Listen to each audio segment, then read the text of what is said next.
আসসালামু আলাইকুম ওয়া রাহমাতুল্লাহি ওয়া বারাকাতুহু। নাহমাদুহু ওয়া নুসাল্লি আলা রাসূলিহিল কারীম। আম্মা বা'দু ফাআউযু বিল্লাহি মিনাশ শাইতানির রাজীম। বিসমিল্লাহির রহমানির রহিম। সাইয়্যিদুনা ইউসুফ আলাইহিস সালাম কালামুল্লাহ মাজিদে বর্ণিত ২৫ জন নবীর মধ্য থেকে তিনি অন্যতম একজন নবী। সাইয়্যিদুনা ইউসুফ আলাইহিস সালাম হচ্ছেন সাইয়্যিদুনা ইয়াকুব আলাইহিস সালামের পুত্র।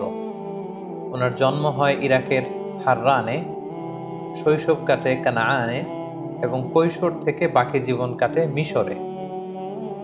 সাইয়েদনা ইউসুফ আলাইহিস সালাম অত্যন্ত সুশ্রী অবয়বের অধিকারী একজন মানুষ ছিলেন। আল্লাহ রাসূল সাল্লাল্লাহু আলাইহি ওয়াসাল্লাম মেরাজের রাতে যখন সাইয়েদনা ইউসুফ আলাইহিস সালামকে দেখেন, তিনি সাইয়েদনা ইউসুফ আলাইহিস সালামকে দেখে মন্তব্য করেছিলেন যে কদ উতিয়া শাতরাল হুসন, অর্থাৎ সৌন্দর্যের অর্ধেক যেন আল্লাহ তাআলা ইউসুফ আলাইহিস সালামকে দান করেছেন। Half of the beauty is given two prophet Yusuf আলাইহিস সালাম। তিনি এত সুন্দর, এত স্মার্ট, হ্যান্ডসাম এবং ড্যাশিং চেহারার একজন মহামানব ছিলেন। আল্লাহ রাসূল সাল্লাল্লাহু আলাইহি ওয়াসাল্লাম বলেছেন যে সৌন্দর্যের অর্ধেক আমি ইউসুফ আলাইহিস সালামের চেহারার মধ্যে দেখতে পেয়েছি। এবং সাইয়েদনা ইউসুফ আলাইহিস সালাম স্বপ্ন ব্যাখ্যায় অত্যন্ত পারদর্শী ছিলেন। আমরা আমাদের আলোচনাটিতে যখন এগোবো তখন আপনারা দেখবেন যে তিনি কত চমৎকার করে স্বপ্নের ব্যাখ্যা করতে জানতেন। এবং আল্লাহ তাআলা সূরা ইউসুফ এ ব্যাপারে উল্লেখ করেছেন যে ওয়া ইউআল্লিমুকা মিন তা'ওয়িলিল আহাদিস। আল্লাহ তাআলা কথার ব্যাখ্যা, কথার মর্মে কি করে পৌঁছতে হয় এ ব্যাপারে প্রকৃত জ্ঞান, সঠিক জ্ঞান আল্লাহ তাআলা ইউসুফ আলাইহিস সালামকে দান করেছেন। এবং সাইয়েদনা ইউসুফ আলাইহিস সালামকে আল্লাহর হাবিব সাল্লাল্লাহু আলাইহি ওয়াসাল্লাম সহিহ বুখারীর বর্ণনায় আল কারীম উপাধি দিয়েছেন। আমরা এর আগের কয়েকটা সেশনেও বলেছি যে চারজন নবীকে আল্লাহ তাআলা কারীম বলেছেন। আল কারীম ইবনুল কারীম ইবনুল কারীম ইবনুল কারীম, ইউসুফ ইবনে ইয়াকুব ইবনে ইসহাক ইবনে ইব্রাহিম আলাইহিস সালাম। এই চারজন নবীকে আল্লাহ তাআলা কারীম বা সম্মানিত হিসেবে ঘোষণা করেছেন। এবং আমরা এটাও জানি যে সাইয়েদনা ইউসুফ আলাইহিস সালামের ব্যাপারে কালামুল্লাহ মাজিদে একটি স্বতন্ত্র সূরা আল্লাহ তাআলা ডেডিকেট করেছেন। এটি হচ্ছে কোরআন আল কারীমের ১২তম সূরা, সূরাতুল ইউসুফ। এবং এই সূরায় আল্লাহ তাআলা ইউসুফ আলাইহিস সালামের জীবনে ঘটে যাওয়া চমৎকার ঘটনাগুলো খুব সুন্দরভাবে স্টেপ বাই স্টেপ, ধারাবাহিকভাবে, খুব গোছালোভাবে জীবন পরিক্রমাটা এখানে তিনি বর্ণনা করেছেন। এবং মজার ব্যাপার হচ্ছে সাইয়েদনা ইউসুফ আলাইহিস সালামের ঘটনা সূরা ইউসুফ ছাড়া কালামুল্লাহ মাজিদের কোনো সূরাতে আর আসেনি। এবং সমগ্র কোরআনে এই ঘটনা কোথাও আর পুনরাবৃত্তিও করা হয়নি। সাইয়েদনা ইউসুফ আলাইহিস সালামের ব্যাপারে কোরআন থেকে কেউ যদি ইনফরমেশন নিতে চায় তাকে সরাসরি ডিরেক্টলি কালামুল্লাহ মাজিদের ১২তম সূরা, সূরা ইউসুফ খুলতে হবে এবং ১১১টি আয়াত সম্বলিত এই পুরো সূরাটি পড়লেই সাইয়েদনা ইউসুফ আলাইহিস সালামের জীবন পরিক্রমা সম্পর্কে খুব সুন্দর ধারণা নেওয়া যাবে ইনশাআল্লাহ। এবং আল্লাহ তাআলা এই ঘটনাটাকে একটা গল্পের মতো করে, একটা উপাখ্যানের মতো করে, একটা স্টোরির মতো করে বর্ণনা করেছেন। এবং এটাকে আল্লাহ তাআলা বলেছেন আহসানুল কসস, দ্য বেস্ট অ্যামং স্টোরিজ। কোরআনের সর্বশ্রেষ্ঠ গল্প। একটা গল্প কতটা নান্দনিক হতে পারে, একটা স্টোরি কতটা আকর্ষণীয় হতে পারে, একটা ঘটনা কতটা হৃদয় ছোঁয়া হতে পারে, একটা ঘটনা পরিক্রমা কতটা সংগ্রামী হতে পারে, কতটা ছন্দময় হতে পারে, সূরা ইউসুফ না পড়লে সেটা বোঝার আসলে উপায় নেই। সূরা ইউসুফ হচ্ছে এর জ্বলজ্বন্ত প্রমাণ। আপনারা যদি খেয়াল করেন যে সাইয়েদনা ইউসুফ আলাইহিস সালামের জীবনের শুরুর দিকটা ছিল একেবারে সংকীর্ণ। ভাইয়ের অত্যাচারে তিনি ওনার জীবন যায় যায় ভাব, কুয়ায় ফেলে দেয়া হলো। কিন্তু সেখান থেকে, কুয়া থেকে তুলে, অন্ধকূপ থেকে আল্লাহ তাআলা রয়্যাল প্যালেসে, রাজপ্রাসাদে ইউসুফ আলাইহিস সালামকে আসীন করলেন। What a massive U turn! আপনি খেয়াল করলে দেখবেন যে চমৎকারভাবে কিভাবে আল্লাহ তাআলা এই অন্ধকূপ থেকে নিয়ে দাসত্ব থেকে রাজত্বের সিংহাসনে সাইয়েদনা ইউসুফ আলাইহিস সালামকে বসিয়েছেন। সুবহানাল্লাহি বিহামদিহি। সূরা ইউসুফ যদি আমরা খুব গভীরভাবে অধ্যয়ন করি, সাইয়েদনা ইউসুফ আলাইহিস সালামের জীবনের এই সবগুলো ব্যাপার আমাদের কাছে একেবারে স্পষ্ট হয়ে উঠবে। সম্মানিত শুধু এ পর্যায়ে আমরা সরাসরি সূরা ইউসুফ থেকে ইউসুফ আলাইহিস সালামের জীবনে ঘটে যাওয়া যে ঘটনাগুলো, ওনার জীবন পরিক্রমা, সেটা স্টেপ বাই স্টেপ জানার চেষ্টা করব। তার আগে আপনাদেরকে একটু বলে রাখি যে আমরা ২০২১ সালে রমাদান মাসে রিফ্লেকশনস ফ্রম সূরা ইউসুফ শিরোনামে ৪ পর্বের একটি ধারাবাহিক লাইভ সিরিজ করেছি আমাদের পেজ মিজানুর রহমান আজহারি এই ফেসবুক পেজটিতে। সেখানে আমরা ৪ ঘন্টা ব্যাপী এই ৪টি পর্বে সাইয়েদনা ইউসুফ আলাইহিস সালামের জীবনের সব ঘটনা আদ্যোপান্ত উল্লেখ করেছি। বিশেষ করে সরাসরি একেবারে ধরে ধরে সূরা ইউসুফের ১১১টি আয়াতের আমরা সেখানে সংক্ষিপ্ত তাফসীর পেশ করেছি। তাই এই পর্বটিতে আমরা সেরকম বিস্তারিত আলোচনায় যেতে পারবো না, যেহেতু সূরা ইউসুফের প্রায় আয়াত সংখ্যা ১১১টি। এবং এখন যে ঘটনা প্রবাহ, শুধু ঘটনার পর্বগুলো আমি আপনাদের সাথে শেয়ার করব, এগুলোর প্রত্যেকটির সাথেই কোরআনের আয়াতকে রেফার করা যেতে পারে। এবং এটা যদি আমরা করতে যাই আমাদের এই পর্বটি অনেক বড় হয়ে যাবে। এজন্য আমরা ডিসক্রিপশন বক্সে সেই 4টি পর্বের লিঙ্ক আমরা দিয়ে দিব। আপনারা যারা খুব বিস্তারিত সূরা ইউসুফের তাফসীর শুনতে চান, ইউসুফ আলাইহিস সালামের জীবন সম্পর্কে জানতে চান, আপনারা ডিসক্রিপশন বক্স থেকে সেই 4টি পর্ব দেখে নিতে পারেন। সম্মানিত সুধী, আমরা এবার জানবার চেষ্টা করব যে কি ঘটেছিল সাইয়েদনা ইউসুফ আলাইহিস সালামের জীবনে, এবং যেটাকে আল্লাহ তাআলা আহসানুল কসস, দ্য বেস্ট অ্যামং স্টোরিজ, যত ঘটনা হতে পারে, যত গল্প হতে পারে, এর মধ্যে সবচাইতে নান্দনিক, অসাধারণ, আনপ্যারালাল, এক্সট্রাঅর্ডিনারি স্টোরি বলে তিনি উল্লেখ করেছেন। আমরা তো কোরআনে মুসা আলাইহিস সালামের অনেক ঘটনা শুনেছি, আমরা আদম আলাইহিস সালামের ঘটনা শুনেছি, ইব্রাহিম আলাইহিস সালামের ঘটনা শুনেছি। কোন নবীর ঘটনাকে আল্লাহ তাআলা দ্য বেস্ট অ্যামং স্টোরিজ এই উপাধিতে ভূষিত করেন, আহসানুল কসস বলেন। শুধুমাত্র সূরা ইউসুফকে তিনি, ইউসুফ আলাইহিস সালামের ঘটনাকে তিনি সর্বশ্রেষ্ঠ কাহিনী বা ঘটনা বলে উল্লেখ করেছেন। কি ছিল সেই ঘটনার মধ্যে? আসুন আমরা সরাসরি সূরা ইউসুফ থেকে শুনি। তবে আগেই আমরা বলেছি এখানে কোনো আয়াত আমরা সাধারণত রেফার করব না, শুধু কি ঘটেছিল ধারাবাহিকভাবে স্টেপ বাই স্টেপ আমরা শুনে যাব।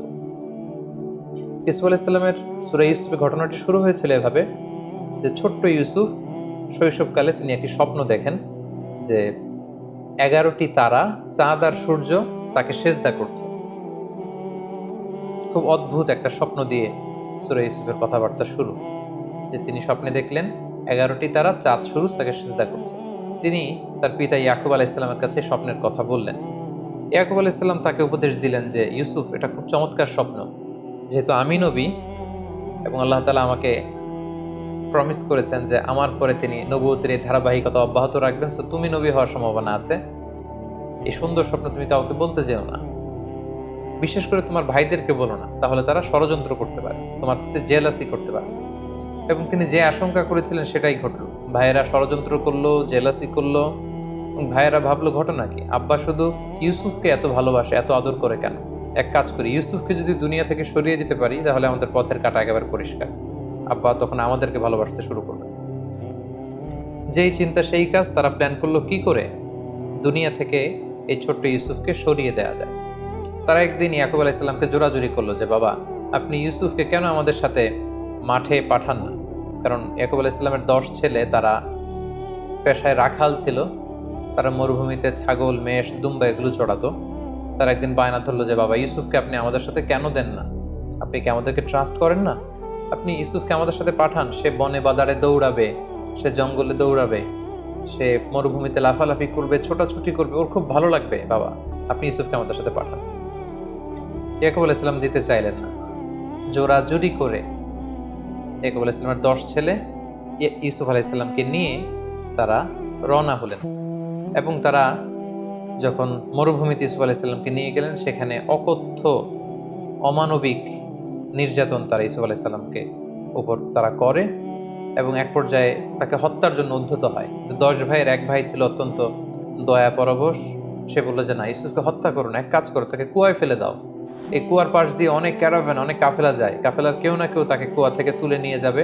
ইউসুফের এই ঝামেলা থেকেও আমরা মুক্ত হব, বাবার ভালোবাসাও আমরা পাবো। তারা সেটাই করলো, কুয়াতে ইউসুফ আলাইহিস সালামকে নিক্ষেপ করলো।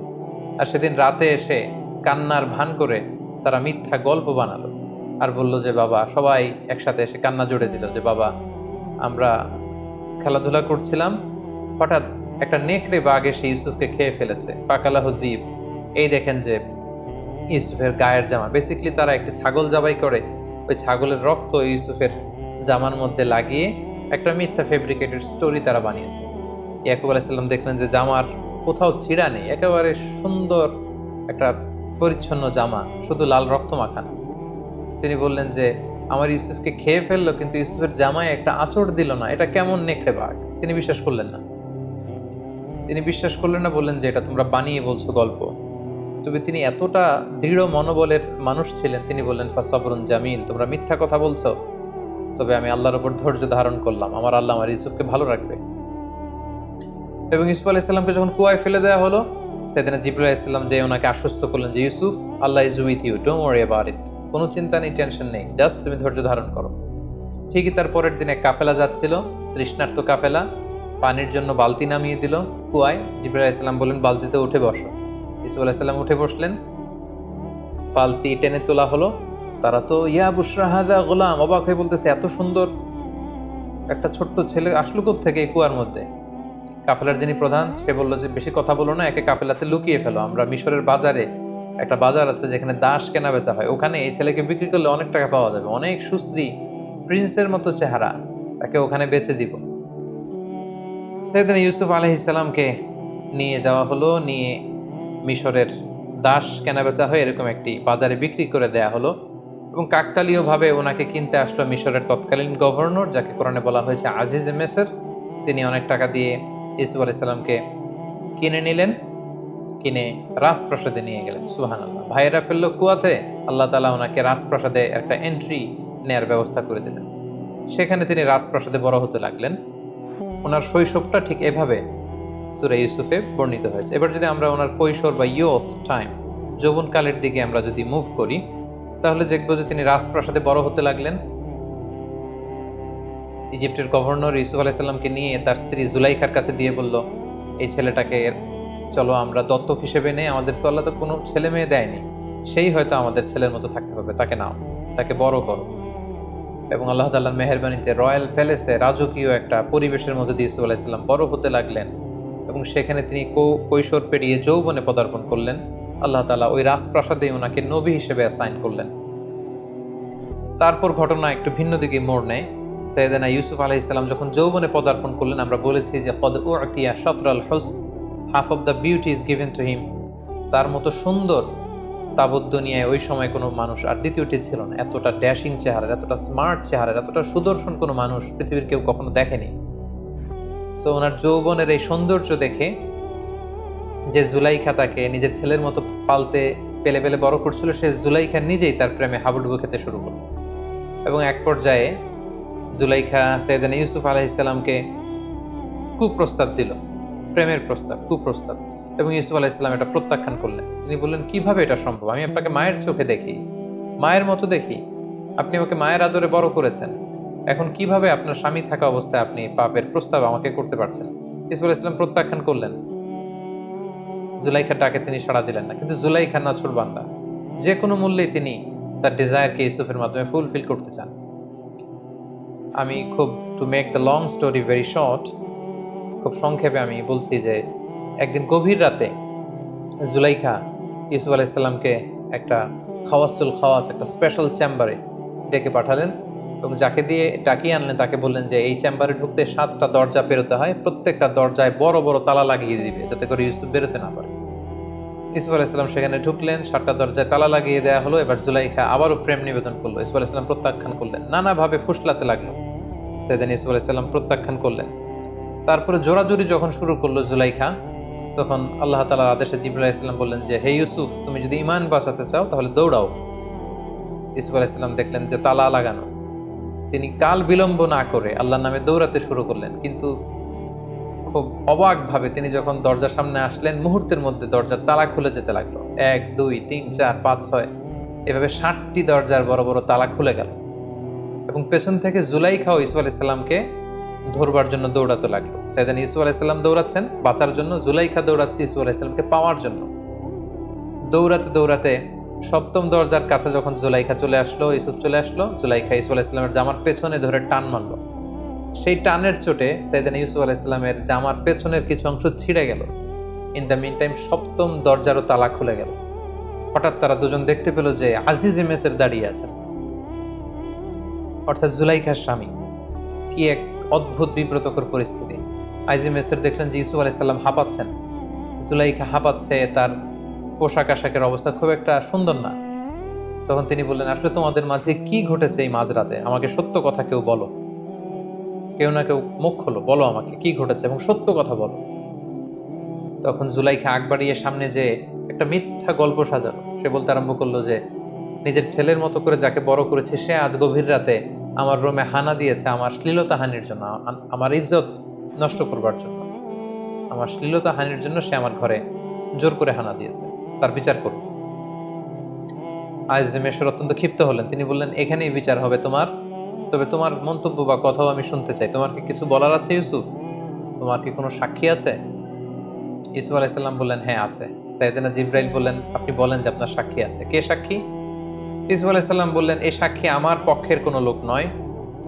রাজপ্রাসাদে এই জুলাইখার এক আত্মীয়া থাকে, তার একটা ছোট্ট মেয়ে দুধ খায়, দুধের বাচ্চা, তার মুখে এখনো বোল ফোটেনি, কথা ফোটেনি, সেই ছোট্ট মেয়ে আমার পক্ষে সাক্ষ্য দেবে। আইজিম এরশাদ আবার রেগে গেলেন, তিনি বললেন, তুমি কি আমার সাথে ঠাট্টা করছো? ছোট্ট বাচ্চা কি করে সাক্ষ্য দিবে? ইউসুফ আলাইহিস সালাম বললেন, হ্যাঁ সে বাচ্চাই সাক্ষ্য দিবে। কি অদ্ভুত ব্যাপার! ঠিকই আল্লাহ তাআলা সেই ছোট্ট বাচ্চার সাক্ষ্যের মাধ্যমে প্রমাণ করলেন যে ইউসুফ আলাইহিস সালাম নির্দোষ ছিলেন। এই পৃথিবীতে 3টা বাচ্চা দুধের শিশু মায়ের কোলে বসে প্রাপ্তবয়স্কদের মতো কথা বলেছিল। এক হচ্ছে জুরাইজ নামে এক আল্লাহর ওয়ালি ছিল, যার নিষ্কলুষতা প্রমাণ করবার জন্য একটা ছোট্ট বাচ্চা আল্লাহ তার মুখে কথা বলার সুযোগ দিয়েছিলেন। দ্বিতীয় হচ্ছে ঈসা আলাইহিস সালাম, মারিয়াম আলাইহিস সালামের কোলে বসে তিনি প্রাপ্তবয়স্ক মানুষের মতো কথা বলেছিলেন। তৃতীয় হচ্ছে এই ছোট্ট মেয়েটি, তাকে যখন জিজ্ঞেস করা হলো যে কে দোষী, তখন ছোট্ট মেয়েটি বলল যে হে আজিজে মেসের, আপনি ইউসুফ আলাইহিস সালামের জামাটা একটু চেক করুন। ইউসুফের জামার সামনের দিক থেকে যদি ছেঁড়া হয় তাহলে ইউসুফ অপরাধী, পেছন দিক দিয়ে ছেঁড়া হলে জুলাইখা অপরাধী। এবং আমরা ইতিমধ্যে শুনেছি যে ইউসুফকে ধরার জন্য জুলাইখা যখন পেছন থেকে টানা হেঁচড়া করছিল, তখন ইউসুফ আলাইহিস সালামের জামার পেছন দিক দিয়ে ছিঁড়ে গিয়েছিল।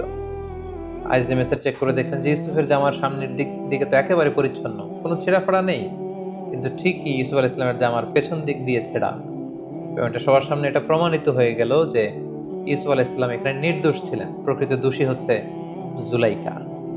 আজিজে মেসের ইউসুফ আলাইহিস সালামের কাছে ক্ষমা চাইলেন, এবং এই ঘটনা পুরো মিশরের বিভিন্ন ঘরে ঘরে এটা রুমর হিসেবে কানাঘুষার মতো করে ছড়িয়ে পড়লো। পুরো শহর জুড়ে মিশরের অন্যান্য নারীরা জুলাইখাকে তুচ্ছ-তাচ্ছিল্য করতে লাগলো যে জুলাইখা কেমন মহিলা, যে ছোট্ট ছেলেকে নিজের ছেলের মতো করে বড় করলো, তাকে তার প্রতি প্রেম নিবেদন সে কি করে করলো, এটা কি করে সম্ভব? জুলাইখা তখন মনে মনে প্ল্যান করলো যে কি জন্য আমি ইউসুফের প্রেমে পাগল হয়েছি এটা তোমাদেরকে আমি দেখিয়ে ছাড়বো। মিশরের নারীদেরকে তিনি দাওয়াত করে রয়্যাল প্যালেসে নিয়ে আসলেন। প্রত্যেকের হাতে একটি করে ছুরি আর একটি মালটা ফল দিলেন, আর ইউসুফ আলাইহিস সালামকে বললেন, ইউসুফ এদের সামনে দিয়ে হেঁটে যাও। সেদিন ইউসুফ আলাইহিস সালাম যখন হেঁটে যাচ্ছিলেন, তখন তিনি সবাইকে বললেন, আপনারা ফল কাটতে শুরু করুন। মিশরের মেয়েরা ইউসুফ আলাইহিস সালামের দিকে তাকিয়ে রইল আর ছুরি দিয়ে ফল কাটতে শুরু করলো। ইউসুফ আলাইহিস সালামকে আল্লাহ তার চেহারার মধ্যে এতটা চমৎকারিত্ব দিয়েছিলেন, নূরের এমন ঝলকানি আর দ্যুতি দিয়েছিলেন। এই দৃশ্য দেখে মেয়েরা, তারা যে মালটা ফল কাটছিল, তারা ওইদিকে খেয়াল না করে তাকিয়ে কাটতে কাটতে ফল কাটা শেষে তারা আর থামলো না, তারা আঙ্গুল কাটা শুরু করে দিল। অনেকক্ষণ পরে তারা স্তম্ভিত ফিরে পেল, তারা অবাক হয়ে গেল। এবং জুলাইখা বলল, এবার বুঝতে পেরেছো কেন আমি ইউসুফের প্রেমে এরকম দেওয়ানা হয়েছি, পাগলপাড়া হয়েছি। এই ঘটনার পরে জুলাইখা তারপরেও থামেনি। কি করে ইউসুফকে বাগানো যায়, নিজের কাছে আনা যায়, এটার চেষ্টা করেই যাচ্ছিল, কিন্তু সাইয়েদনা ইউসুফ আলাইহিস সালাম বারবার তিনি প্রত্যাখ্যান করলেন। অবশেষে জুলাইখা ইউসুফ আলাইহিস সালামকে থ্রেট দিলেন যে তুমি যদি আমার কথায় রাজি না হও তোমাকে জেলে পাঠাবো। ইউসুফ আলাইহিস সালাম বললেন, জেলই আমার জন্য ভালো, আপনি আমাকে জেলে পাঠান, তারপর আমি আমার ঈমানকে বিক্রি করতে পারবো না। সাইয়েদনা ইউসুফ আলাইহিস সালামকে অতবার জেলে পাঠানো হলো। রাজপ্রাসাদ থেকে এবার আরেকটা ইউটার্ন নিয়ে আল্লাহ তাআলা একটা বিশেষ গ্রুমিং সেশন পালন করবার জন্য, একটা ট্রেনিং সেশন পিরিয়ডকে পার করবার জন্য আল্লাহ তাআলা আল্লাহর প্রিয় নবী ইউসুফ আলাইহিস সালামকে এবার মিশরের জেলখানায় পাঠালেন। তিনি যখন জেলে ঢুকলেন, ওনার সাথে আরো 2জন প্রিজনার কয়েদি ঢুকলো। তারা সেখানে রাতে স্বপ্ন দেখলো। একজন স্বপ্ন দেখলো যে তিনি আঙ্গুর নিংড়িয়ে রস বানিয়ে মদ রাজাকে খাওয়াচ্ছেন, আঙ্গুর নিংড়িয়ে মদ বানাচ্ছেন। আরেকজন স্বপ্নে দেখলো যে মাথার মধ্যে করে তিনি রুটির বোঝা নিয়ে যাচ্ছেন আর পাখি এসে ঠুকরে ঠুকরে রুটি খাচ্ছেন। এবং সকালবেলা তারা 2জন সবার কাছে বললো যে আমরা ভয়ঙ্কর স্বপ্ন দেখেছি। কি স্বপ্ন? এরকম এরকম স্বপ্ন। ইউসুফ আলাইহিস সালাম বললেন যে আমি তোমাদের স্বপ্নের ব্যাখ্যা করে দিতে পারবো, তোমরা কি বিশ্বাস করবে? তারা বললেন হ্যাঁ বিশ্বাস করবো। সেদিন ইউসুফ আলাইহিস সালাম বললেন, যে স্বপ্নে দেখেছো যে আঙ্গুর চিপে রস বের করছো, সে কিছুদিনের মধ্যে বেকসুর খালাস হয়ে যাবে, সে জেলখানা থেকে মুক্তি পাবে এবং রাজার পানশালায় দায়িত্ব পাবে, সে রাজাকে মদ খাওয়ানোর দায়িত্ব পালন করবে। আর যে স্বপ্নে দেখেছে যে মাথার উপর থেকে মাথায় করে রুটির বোঝা নিয়ে এসে যাচ্ছে আর উপর থেকে পাখি এসে ঠুকরে ঠুকরে সেই রুটি খাচ্ছে, কিছুদিনের মধ্যেই তার মৃত্যুর ফায়সালা হবে, তাকে শুলে চড়িয়ে রাষ্ট্রীয়ভাবে মৃত্যুদণ্ডের আদেশ দেয়া হবে এবং এই মৃত্যুদণ্ড কার্যকর করা হবে। কিছুদিন পরে সেটাই ঘটলো। যে স্বপ্নে দেখেছিল যে আঙ্গুর থেকে রস বের করছে, তাকে জেলখানা থেকে মুক্তি দেয়া হলো এবং রাজার পানশালায় দায়িত্ব পেল, সে রাজাকে মদ খাওয়াতে শুরু করলো। আর যে স্বপ্ন দেখেছিল মাথার রুটির ঝুড়ি থেকে পাখি এসে ঠুকরে ঠুকরে খাচ্ছে, তার মৃত্যুদণ্ডের আদেশ আসলো এবং তাকে শুলে চড়িয়ে মৃত্যুদণ্ড দেয়া হলো। ইউসুফ আলাইহিসসালামের স্বপ্নের ব্যাখ্যার এই পুঙ্খানুপুঙ্খতা দেখে জেলখানার সবাই ইউসুফ আলাইহিসসালামের বড্ড ভক্ত হয়ে গেলেন। সবাই এখন ইউসুফ আলাইহিসসালাম ছাড়া কিছুই বোঝেন না। সবাই বুঝতে আরম্ভ করলো যে এই মানুষটা সাধারণ কোনো মানুষ নয়, এটা মহামানব। সাইয়েদনা ইউসুফ আলাইহিসসালাম দেখলেন এই তো সুযোগ, এই সুযোগেই তাওহীদের বাণী জেলখানার প্রতিটি কয়েদির হৃদয়ের ভেতরে আমাকে ঢুকিয়ে দিতে হবে। সাইয়েদনা ইউসুফ আলাইহিসসালাম জেলখানার অন্ধ প্রকোষ্ঠে বসে বসে দাওয়াতি কাজ করতে লাগলেন। জেলখানার লোকদেরকে তিনি তাওহীদের শিক্ষা দিলেন, রিসালাতের শিক্ষা দিলেন, আখিরাতের শিক্ষা দিলেন, সততার শিক্ষা দিলেন, ঈমানের শিক্ষা দিলেন। জেলখানার প্রতিটা মানুষকে তিনি আলোকিত মানুষে রূপান্তরিত করে ফেললেন। কিছুদিন পর স্বয়ং মিশরের রাজা একটি অদ্ভুত স্বপ্ন দেখলেন। স্বপ্নটি ছিল এমন, তিনি 7টি মোটা গরু দেখলেন আর 7টি চিকন গরু দেখলেন এবং দেখলেন 7টি চিকন জীর্ণশীর্ণ গরু 7টি মোটা গরুকে গিলে খেয়ে ফেলছে। আবার তিনি 7টি সতেজ গমের শীষ দেখলেন, আবার 7টি নিস্তেজ গমের শীষ দেখলেন। ঘুম থেকে উঠে তিনি কাঁপতে লাগলেন। তিনি এই স্বপ্নের মানি বুঝতে পারলেন না। মিশরের সবচেয়ে বড় স্বপ্নের ব্যাখ্যাকারীদেরকে তিনি একসাথে এনে একটা প্যানেল করলেন, বললেন আমার স্বপ্নের ব্যাখ্যা করে দাও। কিন্তু দিনের পর দিন, সপ্তাহের পর সপ্তাহ, মাসের পর মাস সময় বের করেও ব্যয় করেও গণকরা বা স্বপ্নের ব্যাখ্যাকারীরা এই স্বপ্নের কোনো সুরাহা করতে পারলেন না। রাজা অত্যন্ত বিচলিত হলেন, চিন্তিত হলেন। ইন দ্য মিন টাইম জেলখানার যেই কয়েদি মুক্তি পেয়েছিল, মুক্তি পেয়ে রাজার পানশালায় রাজাকে মদ খাওয়ানোর দায়িত্ব পেয়েছিল, তার মাথায় হঠাৎ করে জেলখানার সেই ইউসুফের কথা মনে পড়ল। সে রাজাকে বলল যে জেলখানায় থাকতে আমি একটি স্বপ্ন দেখেছিলাম, আর জেলখানার একজন অত্যন্ত ভালো লোক সে স্বপ্নের ব্যাখ্যা করে দিয়েছিল এবং যেমনটি ব্যাখ্যা করেছে ঠিক তেমনটিই ঘটেছে। রাজা তো অবাক হলেন, কে সেই লোক? সে বলল তার নাম হচ্ছে ইউসুফ। রাজা বললেন তাকে ডেকে আনো, তার কাছে আমার স্বপ্নের কথা খুলে বলো, তাকে আমার স্বপ্নের ব্যাখ্যা করতে বলো। রাজার পাইক পেয়াদা সৈন্য সামন্ত যখন জেলখানায় ছুটলো এবং যে বলল ইউসুফ নামে যে ব্যক্তি আছে তাকে আমরা বেকসুর খালাস করে এখান থেকে মুক্তি দিয়ে নিয়ে যেতে চাই। ইউসুফ আলাইহিস সালাম বললেন না, আমাকে মুক্ত করতে চাইলেই আমি মুক্ত হব না। আমাকে যেই অপবাদ দিয়ে অন্যায়ভাবে জুলুম করে আমাকে যে জেলখানায় ঢোকানো হয়েছিল তার বিচার আগে হতে হবে। সেটা যখন প্রমাণিত হবে সবার কাছে যে আমি নির্দোষ, জুলুম করে আমাকে জেলখানায় পাঠানো হয়েছে, এটা প্রমাণিত হলে আমি বেরোবো। রাজা তো এসব কিছুরই জানেন না। রাজা তখন জিজ্ঞেস করলেন কি হয়েছে। তখন জুলাইখা, আজিজে মিসর, মিশরের সেই নারীদের সব ঘটনা ওনাকে যখন বলা হলো, তিনি সবাইকে ডেকে বিচার করলেন। জুলাইখা সব অপরাধের দায়ভার নিজের কাঁধে বহন করে নিল এবং সে বলল যে আল আন হাসাস আল হক, আজকে সত্য প্রকাশিত হয়েছে। সবার সামনে জুলাইখা অবশেষে স্বীকার করে নিল যে আসলে আমি প্রকৃতপক্ষে দোষী। ইউসুফ আলাইহিস সালাম হচ্ছেন নির্দোষ, নিষ্কলুষ একজন মানুষ, তার পুরো চরিত্রে এক ফোঁটা কালিমা লেপন করার মতো কোনো ক্ষমতা কারো নেই। সবার কাছে যখন সাইয়েদনা ইউসুফ আলাইহিস সালামের নির্দোষ হিসেবে তিনি প্রমাণিত হলেন, তখন তিনি জেলখানা থেকে বের হলেন। রাজকীয় সংবর্ধনা দিয়ে, রয়্যাল রিসেপশন দিয়ে, রেড কার্পেট রিসেপশন দিয়ে মিশরের বাদশাহ সাইয়েদনা ইউসুফ আলাইহিস সালামকে জেলখানা থেকে বের করলেন এবং বললেন আস্তাখলিসুহু লিনাফসি, আমি আমার পার্সোনাল সেক্রেটারি বানাবো ইউসুফকে। ইউসুফ আলাইহিস সালাম বললেন না, এই কাজ করবেন না, কারণ আপনি এই দায়িত্ব আমাকে না দিয়ে আমাকে অর্থমন্ত্রী বানান, আমাকে মিশরের খাদ্যমন্ত্রী বানান, আমাকে এগ্রিকালচার মিনিস্টার বানান, কারণ আপনার স্বপ্নের ব্যাখ্যা আমি দেব। আপনার স্বপ্নের ব্যাখ্যা হচ্ছে মিশরের জন্য একটা ভয়াবহ দিন অপেক্ষা করছে। সামনের 7টি বছর আসবে। আপনি যে 7টি গরু দেখেছেন, গরু দিয়ে বোঝানো হয় বছর। সামনে 7টি বছর আসবে, তখন আপনারা চাষ করবেন। চাষ করে যে সমস্ত গম চাষ করবেন সব খেয়ে ফেলা যাবে না, এই গমগুলো রেখে দিতে হবে। কিছু গম শীষ সমেত রেখে দিতে হবে, প্রিজার্ভ করতে হবে।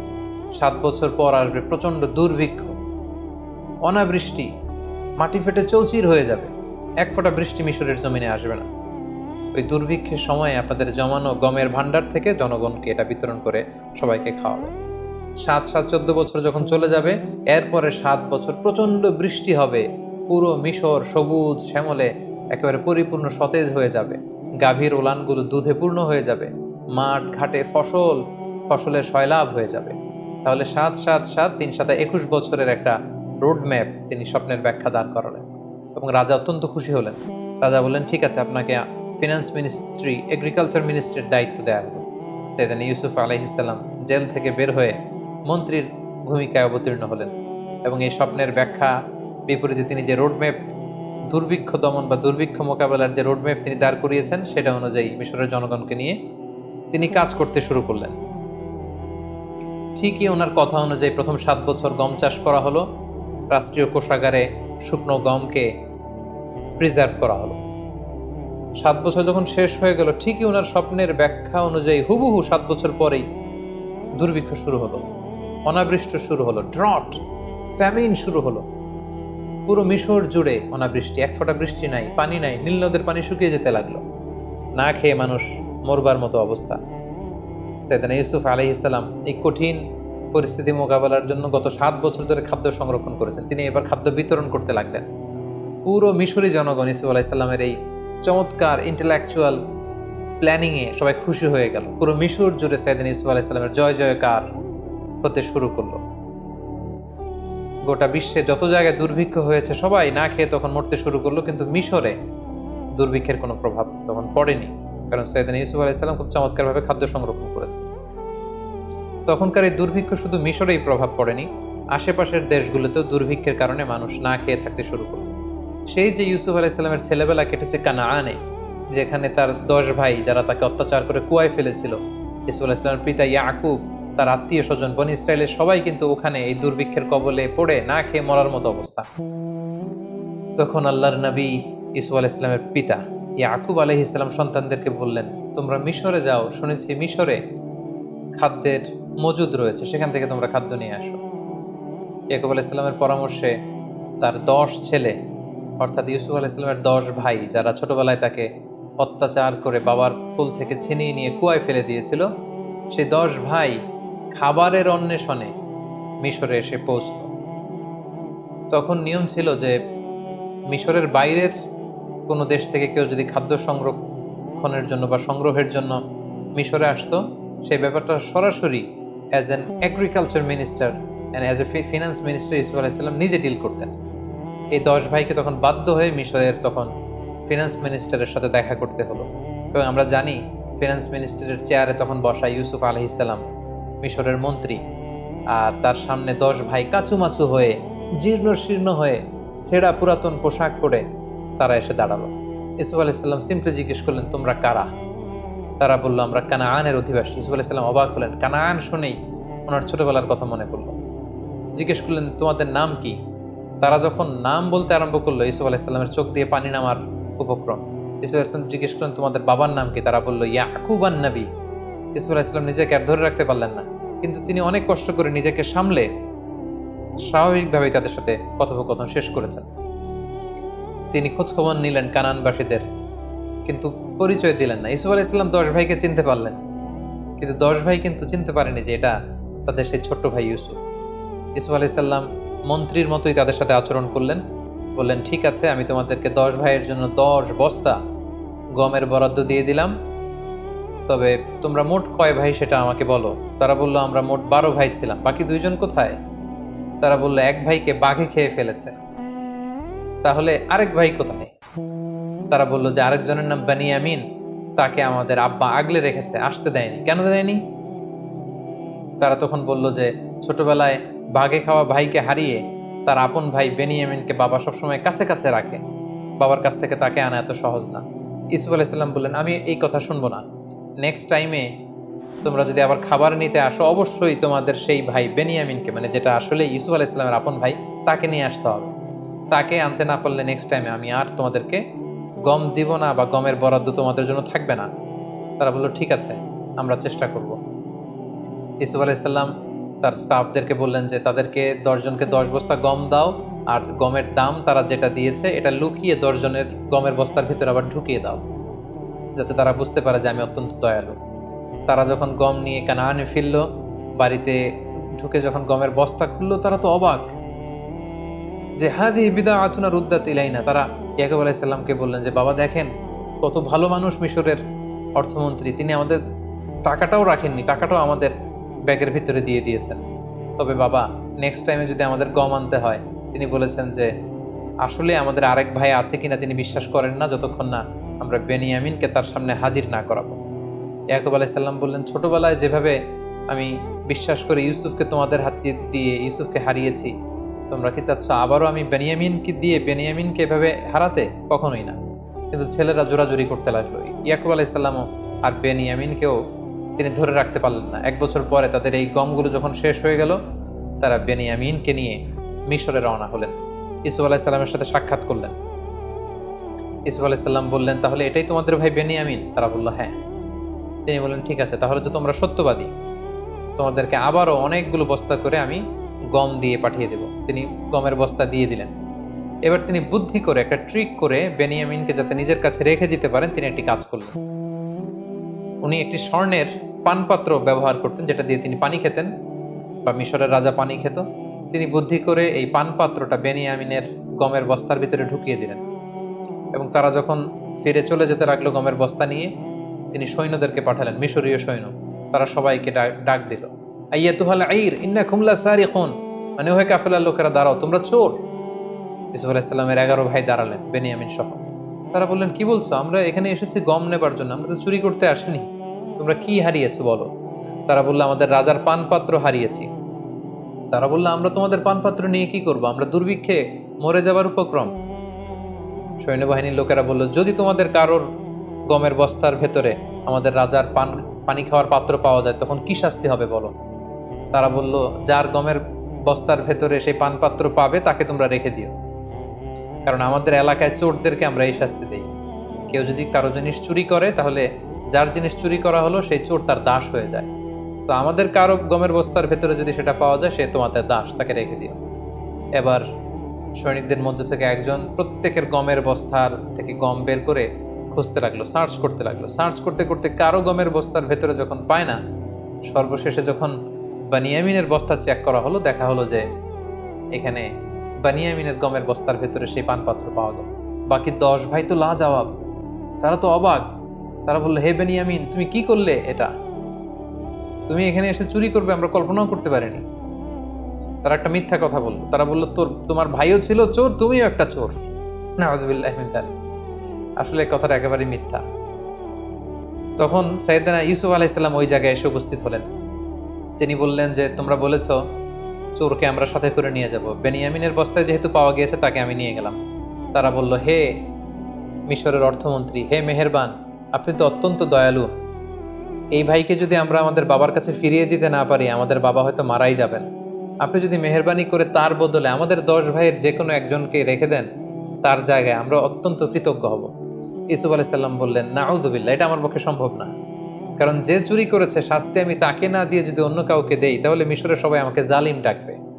আমি একজন ন্যায়পরায়ণ বাদশাহ, এখানে আমার সুনাম রয়েছে, এটা আমি পারবো না। তিনি ট্রিক করে তার আপন ভাই বেনিয়ামিনকে নিজের কাছে রেখে দিলেন। সুবহানাল্লাহি বিহামদি।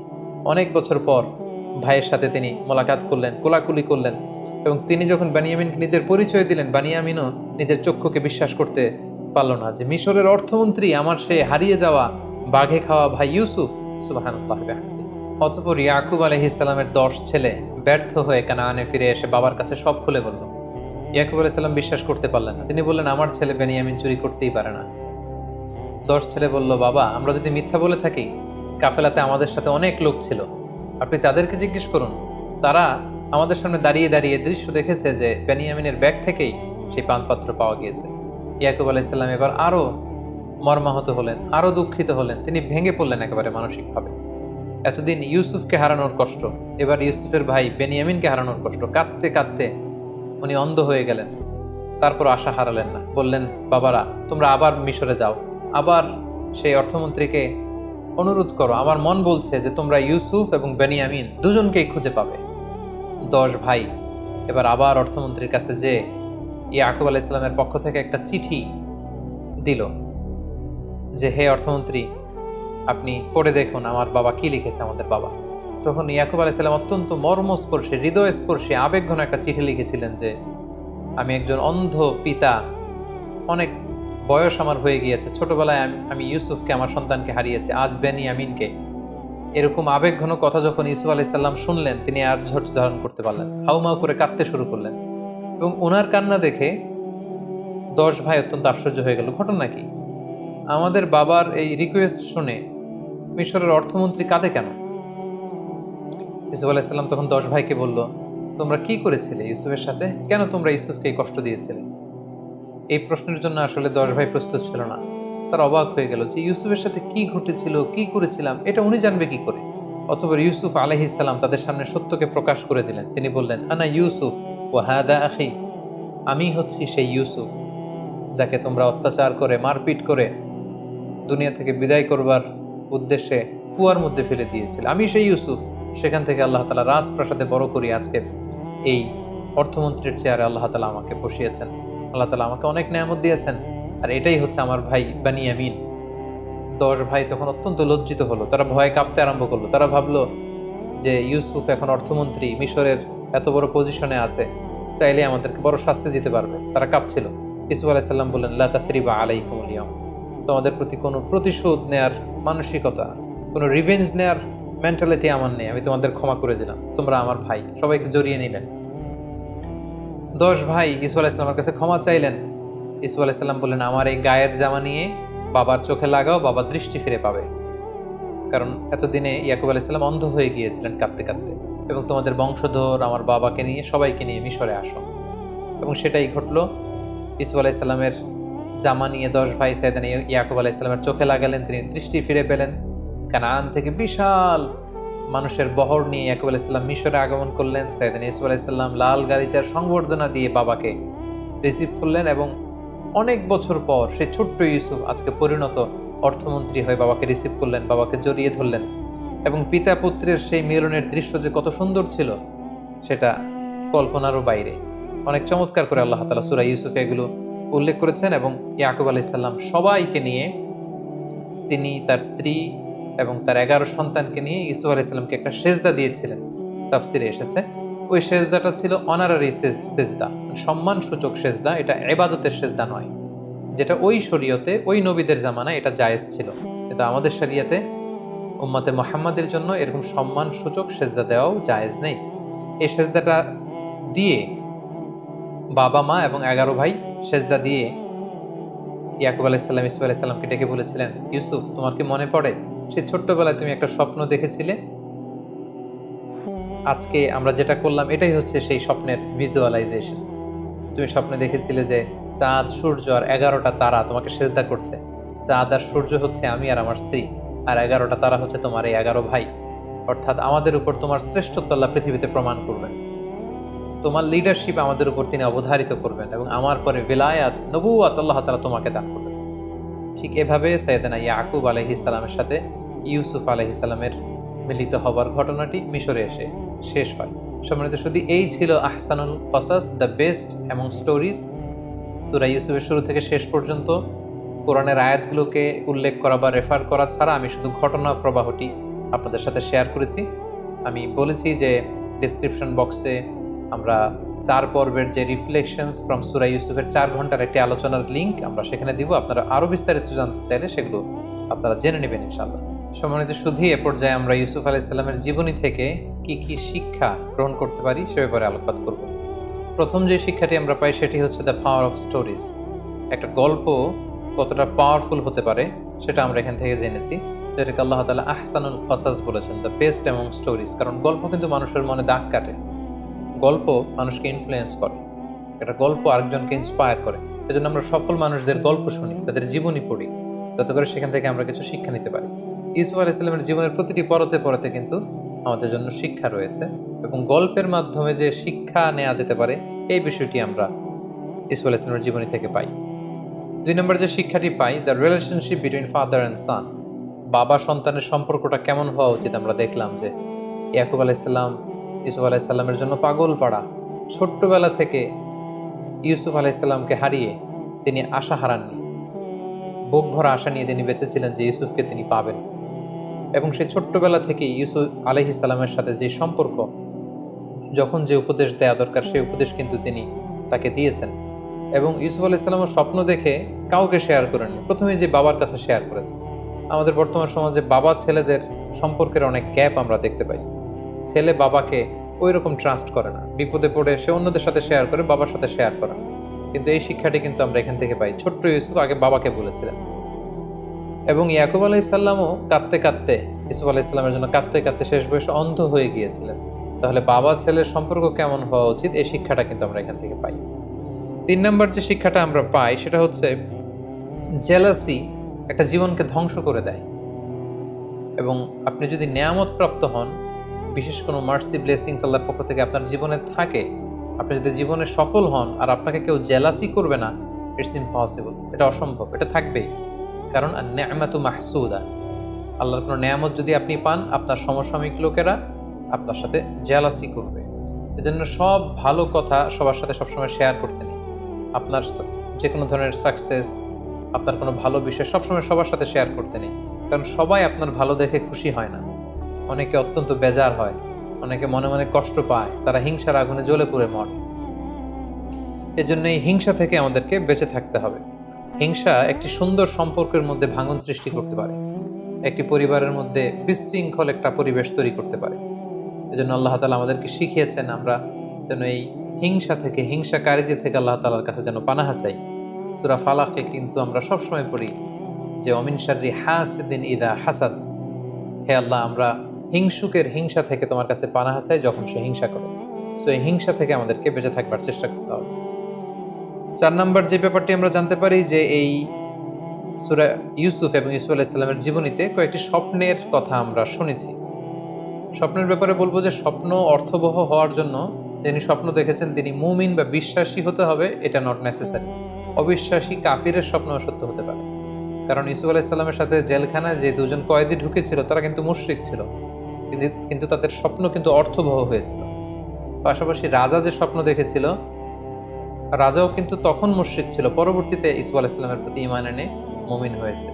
তো মুশরিক থাকা অবস্থায় রাজা যে স্বপ্ন দেখেছিলেন এটাও কিন্তু অর্থবহ একটি স্বপ্ন। তার মানে শুধু বিশ্বাসীদের স্বপ্নই যে সত্য হবে তা নয়, মাঝে মাঝে কাফির মুশরিকদের স্বপ্নও সত্য হতে পারে। 5 নম্বর যে শিক্ষাটি আমরা পাই সেটি হচ্ছে সর্বাবস্থায় আল্লাহ তাআলার আনুগত্যকে প্রাধান্য দিতে হবে এবং এটাকে জীবনের চূড়ান্ত গোল বা ফোকাস হিসেবে নির্ধারণ করতে হবে।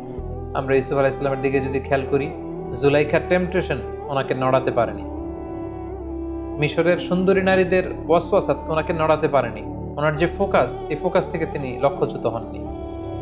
সবসময় আল্লাহ তাআলার আনুগত্যকে তিনি প্রাধান্য দিয়েছেন। 6 নম্বর যে ব্যাপারটি আমরা ইউসুফ আলাইহিস সালামের জীবনী থেকে শিখতে পারি সেটা হচ্ছে মেনটেনিং দ্য গুড ক্যারেক্টার। কারণ চরিত্র হচ্ছে মানুষের জীবনের সবচাইতে দামি সম্পদ। Never compromise your ethics or your moral standard. আপনি যদি আপনার মোরালিটি, আপনার এথিক্স যদি আপনি কম্প্রোমাইজ করেন তাহলে সব শেষ। আমরা দেখব যে ইউসুফ আলাইহিস সালাম ওনার চরিত্রকে নষ্ট হতে তিনি দেননি। কারণ আমরা জানি যে when character is lost everything is lost। আপনার টাকা যদি চলে যায় তেমন কিছু নষ্ট হয় না, স্বাস্থ্যহানি ঘটলে কিছুটা আপনি লুজার হন, কিন্তু আপনার চরিত্র যখন শেষ হয়ে যায় আপনি সব হারাবেন। সো আমরা যেন আমাদের চরিত্রকে সবসময় নিষ্কলুষ রাখতে পারি, এই চেষ্টাটুকুন বিশেষ করে যুবকদের করতে হবে। 7 নম্বর যে শিক্ষাটুকুন পাই সেটা হচ্ছে দাওয়া could be done any place in the world, even in the jail. একজন দাঈ ইলাল্লাহ তার কোনো বিশেষ স্পেশাল প্লেস লাগে না, যে কোনো জায়গায় তিনি দাওয়া দিতে পারেন। রাস্তায় স্ট্রিট দাওয়া, ঘরে ফ্যামিলি দাওয়া, মসজিদে মস্ক দাওয়া, জেলখানার ভিতরেও তিনি দাওয়া কাজ করতে পারেন, যেটা আমরা দেখেছি ইউসুফ আলাইহিস সালামের জীবনীতে। একজন দাঈর জন্য দাওয়াতি কাজের ক্ষেত্রে সারা দুনিয়া খোলা। If one door is close other doors are open. একটা দরজা যদি বন্ধ হয়ে যায় আরো অনেক দরজা খোলা রয়েছে। আব্দুল্লাহ ওয়াসিআ, আরো অনেক সুযোগ রয়েছে, আরো অনেক প্ল্যাটফর্ম রয়েছে কোরআনের কথাকে ছড়িয়ে দেওয়া। সো দাওয়া কাজ সব জায়গায় চলতে পারে। 8 নম্বরে আমরা যেটা জানলাম, নিজের যোগ্যতা অনুযায়ী জায়গা করে নিতে হবে। আপনি যদি কোনো একটা সেক্টরে আপনি এক্সপার্ট হয়ে থাকেন, সেখানে আপনি কাজ না করে অন্য সেক্টরে কাজ করলে আপনি খুব বেশি কন্ট্রিবিউট করতে পারবেন না। যেটা আমরা ইউসুফ আলাইহিস সালামের এই ঘটনা থেকে দেখি যে রাজা যখন তাকে বের করে এনে পার্সোনাল সেক্রেটারি বানাতে চাইল, তিনি বললেন না, it's not my place, secretary হয়ে আমি তেমন কিছু করতে পারবো না। আপনি আমাকে এই যে আলনি আলা খাজাইনিল আরদ, আপনি জমি জমা দেখাশোনা, এগ্রিকালচার মিনিস্ট্রির দায়িত্ব আমাকে দেন, ফিনান্স মিনিস্ট্রির দায়িত্ব আমাকে দেন, তাহলে আসন্ন যে দুর্ভিক্ষ সেটাকে আমি কন্ট্রোল করতে পারবো। সো মাঝে মাঝে নিজের ঢোল নিজেকে পেটাতে হয়। কোন জায়গায় গেলে আপনি ভালো করতে পারবেন এটা অনেক সময় জানান দিতে হয়, যেটা ইউসুফ আলাইহিস সালাম করেছিলেন। ফলে মেধা ও যোগ্যতার মূল্যায়ন করে মেরিটোক্রেসির প্র্যাকটিস যদি আমরা করতে পারি, নিঃসন্দেহে তাকে দিয়ে অনেক কাজ করানো যাবে। 9 নম্বর যে শিক্ষাটা আমরা পাই সেটা হচ্ছে রিসোর্স ম্যানেজমেন্ট এবং মাস্টার প্ল্যানিং। আমরা দেখেছি যে সামান্য কিছু সম্পদ, এগুলো সুষম বন্টন, পরিকল্পনা এবং তার বাস্তবায়নের মধ্যে দিয়ে অনেক বড় ধরনের ডিজাস্টার বা দুর্যোগকে কিন্তু মোকাবেলা করা যায়। মিশরে নতুন কিছু করা হয়েছে এমনটা না, সেই দুর্যোগ মোকাবেলার জন্য কেবলমাত্র একটা রিসোর্স ম্যানেজমেন্ট ইসুফ আলাইহিস সালাম গড়ে তুলেছিলেন। একটা মাস্টার প্ল্যান তার ছিল, কিভাবে প্রথম 7 বছর তিনি খাদ্য গুদামজাত করবেন, পরের 7 বছর কিভাবে জনগণের মধ্যে বিতরণ করবেন, কিভাবে সুষম বন্টন করে তিনি সবার মাঝে খাদ্যের যোগান তিনি পৌঁছে দিবেন, এই প্ল্যানটা তিনি করেছিলেন। এবং এই বিষয়টা গভর্নমেন্ট রিসোর্সের ক্ষেত্রে যদি হয় সেটা আরও গুরুত্বপূর্ণ। সেক্ষেত্রে আমাদের মাস্টার প্ল্যান লাগবে, সুষম বন্টন লাগবে, পরিকল্পনা অনুযায়ী তার বাস্তবায়ন লাগবে। তখনই একটি দেশ খাদ্যে, অর্থনীতিতে স্বয়ংসম্পন্ন হতে পারে, যেটা আমরা সাইয়েদনা ইউসুফ আলাইহিস সালামের এই ঘটনা প্রবাহ থেকে জানতে পারি। সর্বশেষে আমরা যে শিক্ষাটা পাই সেটা হচ্ছে ক্ষমার শিক্ষা। Forgiveness, it's an art, and learn the art of forgiveness. ক্ষমা করতে জানা, ক্ষমা করে দেওয়া, এটা একটা শিল্প। এটাকে শিখুন, এটাকে রপ্ত করার চেষ্টা করুন। সবাই ক্ষমা করতে জানে না, যাদের হৃদয় বিশাল তারা ক্ষমা করতে জানে। যে ভাইয়েরা তাকে কুয়ায় ফেলে দিল, হত্যার ষড়যন্ত্র করলো, সেই ভাইদেরকে তিনি যখন কাছে পেলেন তিনি কি বললেন? তিনি কি রাগ ভেতরে পেলে পুষে বড় করে রেখেছিলেন? না, তিনি বলেছিলেন লা তাসরিবা আলাইকুমুল ইয়াউম ইয়াগফিরুল্লাহু লাকুম ওয়া হুয়া আরহামুর রাহিমিন। আজকে কোনো প্রতিশোধ আমি নিব না, আল্লাহ তাআলা তোমাদেরকে ক্ষমা করুক, আমি তোমাদেরকে ক্ষমা করে দিয়েছি। সো ক্ষমা করতে জানা, এই মেন্টালিটি যেন আমরা গ্রো করি নিজেদের মধ্যে। যারা ক্ষমা করে মানুষকে, তারা সবসময় ভালো থাকে, সুস্থ থাকে, মনোদৈহিক একটা প্রশান্তি লাভ করে। আর যারা অন্যের বিরুদ্ধে ক্ষোভ, রাগ পেলে বসে ভেতরে বড় করে, ইট বার্নস ইউর সেলফ ইনসাইড। এটা ভেতরে ভেতরে আপনাকে জ্বালিয়ে দিবে। রাগ, ক্ষোভ, এটা এমন একটা ব্যাপার যেটা আপনি লালন করবেন অন্যের ব্যাপারে, কিন্তু জ্বলে পুড়ে মরবেন আপনি। সো আমরা যেন অন্যকে ক্ষমা করতে শিখি, আমরা যেন আমাদের হৃদয়টাকে অনেক ব্রড করতে শিখি। আল্লাহ তাআলা আমাদের সবাইকে কথাগুলো বুঝার এবং নবীদের দেখানো পথে এবং মতে নিজেদের জীবনকে পরিচালিত করার তৌফিক দান করুন। হাযা মা ইনদি ওয়াল ইলমু ইনদাল্লাহ আলাইহি তাওয়াক্কালতু ওয়া ইলাইহি উনীব। ওয়াসসালামু আলাইকুম ওয়া রাহমাতুল্লাহি ওয়া বারাকাতুহু।